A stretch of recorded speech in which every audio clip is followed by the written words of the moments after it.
मतमोजणी प्रक्रियेसाठी चंद्रहार पाटलांनी अद्याप प्रतिनिधीच दिलेले नाहीयेत। योग्य वेळेत चंद्रहार पाटलांच्या प्रतिनिधींची यादी शासनाकडे पोहोचलेलीच नाहीये।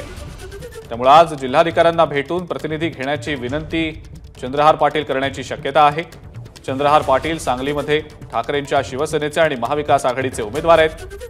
मतमोजणीच्या 104 टेबलसाठी प्रतिनिधी द्यायचे होते, पण मतमोजणी प्रक्रियेसाठी चंद्रहार पाटलांनी अद्याप प्रतिनिधींची यादीच दिलेली नाही असं समजतंय।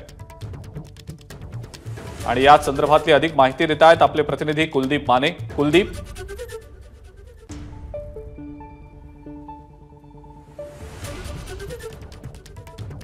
काल काय असणार या सगळ्या पार्श्वभूमीवरती जी उमेदवारांच्याकडून जवळपास 104 टेबलवरती जी मतमोजणीची प्रक्रिया पार पडणार आहे, त्या मतमोजणीच्या प्रक्रियेसाठी प्रत्येक उमेदवाराकडून जे उमेदवार द्यायचे असतात ते उमेदवार अद्याप चंद्रहार पाटील यांनी दिलेले नसल्याचं समोर आलंय। साधारणतः कालपर्यंत ही मुदत होती असं सांगितलं गेलंय। आता आपलं काही वेळापूर्वी चंद्रहार पाटील यांच्याशी बोलणं झालं।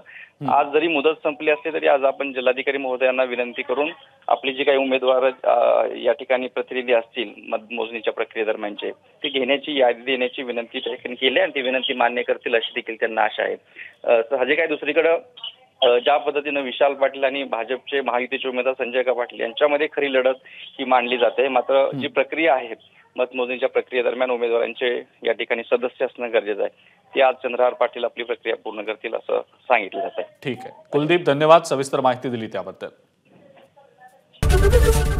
एबीपी माझा, उघडा डोळे बघा नीट।